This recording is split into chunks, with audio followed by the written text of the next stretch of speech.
मंडी धान नदी पारी चाषी हताश उत्कल दिवस प्रस्तुति बैठक में चाषी अभियोग कामाक्षानगर ब्लॉक अंतर्गत कादुओ सेवा समवाय समिति अधीन चाषी मंडी में धान नदी पारी हताश पड़ता बेले उपजिलापाल कार्यालय को आसी उत्कल दिवस प्रस्तुति बैठक में अभियोग कर कादुओ सेवा समवाय समिति चलित वर्ष प्राय 800 चाषी पंजीकृत होती हेले मार्च मास शेष आड़क गति करुवा बेले एपर्यंत मात्र 200 चाषी धान बिक्री कर मुख्यतः सेवा समवाय समिति होता मंडी दायित्व केवल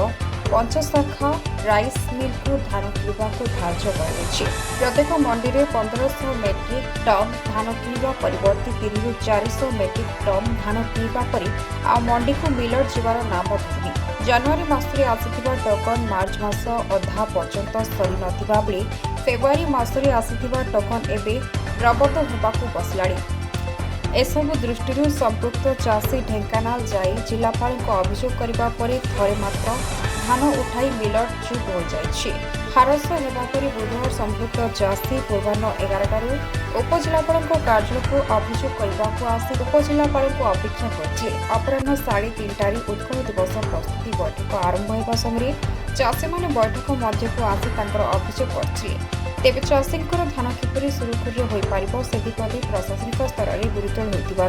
जनाई धर्मानंद सेठी रिपोर्ट रंजगीत खबर।